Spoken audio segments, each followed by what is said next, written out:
the Suns' win streak recently came to an end in their loss to the Los Angeles Clippers, but there were some interesting things that were going on the court in said game nonetheless.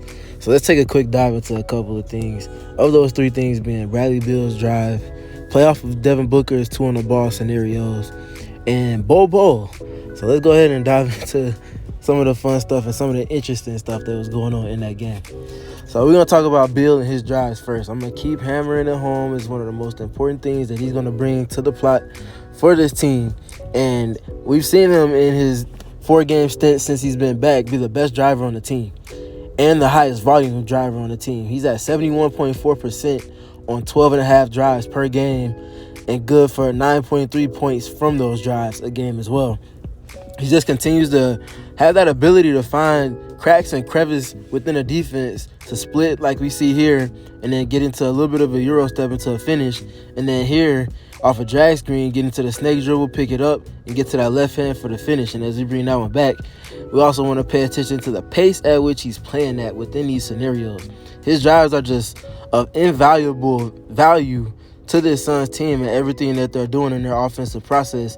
And in addition to all of that, the tempo that he generates and the tempo that he plays at, whether he's bringing the ball up the floor in transition after a miss or a takeaway or things of that nature, or even in a half court when I'm running off a screen, it's just the general pace and tempo that he plays at and that he brings in addition to everything else that the Suns do offensively. It's such a positive contrast to all that they have going on. And his dynamic is going to continue to be of high value to this team. And then now we're going to get to the segment of Devin Booker 2-on-the-ball scenarios.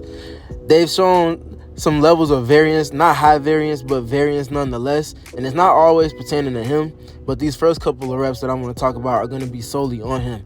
And that's him leaving his feet to make passes out of these scenarios. It's just the absolute non-negotiable, and it's something that he can clean up in terms of his discernment and decision-making within those scenarios. And it's something I'm not worried about because it's something that can easily be fixed with just some film and a little bit of discipline. And it's something that he's customarily shown to not be an issue for him in playmaking and passing out of those 2-on-the-ball scenarios. Now, here are a couple of positives for him.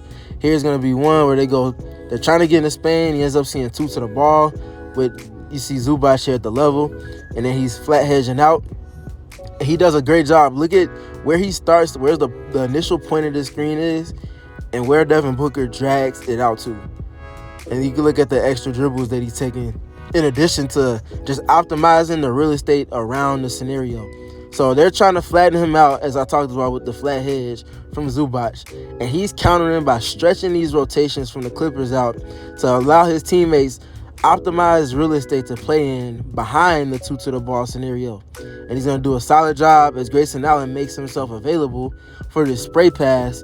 And then look at this. Because of how much real estate is being covered, as you can see the 4 Suns offensive players behind the 2-on-the-ball scenario, this rotation out from Zubac is stretched out by way of Devin Booker as far as it possibly can be. And this skip pass from Grayson Allen is processed perfectly timing-wise. And we see Chimezie Metu attack that dynamic closeout and get into a strong finish at the basket. Here is going to be a little bit more of the same. So they get the switch here with Russ, which is what they're looking for to take Paul George out of action. And now they're going to get into a pick and roll. And it's not even a screen that's being set because they're putting, again, like in the last rep, this time with Tyson instead of Zubac. It's 2 to the ball until Booker gets the ball out of his hands with a flat show. As soon as he gets off of it, we see Tice recovering out.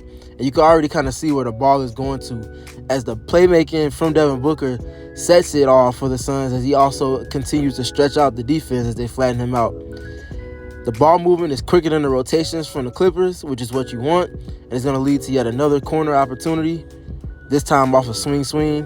And we see Keita Bates-Diop knock down the 3. And then here's going to be another rep that was honestly my favorite of the game. And it's not going to result in a make, but as we bring it back, we're going to see Devin Booker not just conceding, knowing that it's 2 to the ball, but the location of the screen being in the middle third of the floor enables him driving lanes to play with in terms of real estate. As you can see, they empty out the wing where he's going to be driving and attacking towards. This is good process from the Suns and their spacing around his 2-on-the-ball scenarios, but it's even better from Devin Booker, in my opinion, process-wise, and how he's going about attacking it mentally. He sees the real estate. He sees that Tice has not closed the gap as he has in times before in terms of stepping up to the level or a little bit past it. And he's going to just take that space, attack the leverage. And you can see him gain it as he uses the offhand to get the leverage and then get downhill and turn a corner. And this is how you really start to pull the strings when teams are putting two to you. Not just conceding to it and passing out of it all the time, and not just attacking it directly, trying to split it or doing too much. It's being smart with the process as he tries to stretch him out as he's done on the reps before, but stretching it to turn a corner this time. That puts a different type of pressure on that big to slide with Devin Booker laterally in all of this real estate. He's able to turn a corner, and you see the shot quality that comes from it. And then here was a rep that wasn't as much fun. Nonetheless, we're going to still kind of flow through it. So we see them going with switch and double this time from the Los Angeles Clippers. And it's going to be the lack of pace and the stagnated flow out of it, as you can see here as I'm talking through it. Ultimately, it's going to end up being the Suns basketball.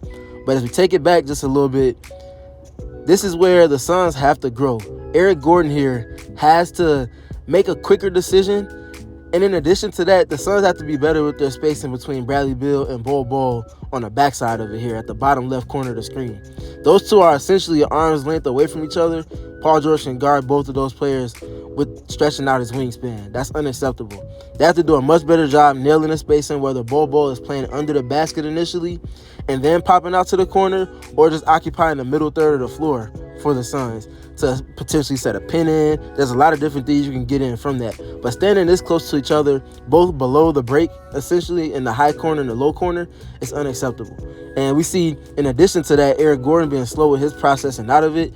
On this catch here, he has to either commit to a drive to the middle, which is going to naturally occupy the attention of Zubac, which will open up an opportunity for Bol to potentially backdoor cut to the basket for a layup or an alley-oop attempt. Or he has to drive towards Paul George and put him in conflict, force a peel switch, or be able to play off the kick out to Bradley Beal, and then he can play make from there. But to just sit here and this extra dribble right here, that's really just an aimless dribble, is just unacceptable. Stagnates the flow of everything we're going to see from there. And like I mentioned, the Suns are going to ultimately have the ball for the possession after that.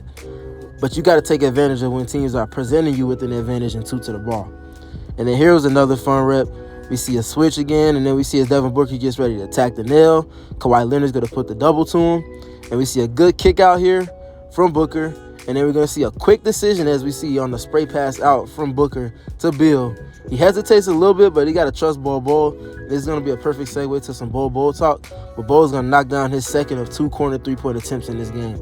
A shot that within the Suns' offensive process, the role players have to be able to knock down. And Bol is showing that he can. Granted, it's a small sample size, but he's shown to be efficient and effective in that scenario. And speaking of Bol, he's doing a lot of little things. He's just very much a do-your-job player in terms of executing and time on task when he's tasked with something to do in a team, with the roster and within the rotation. And he's just been simply doing his job.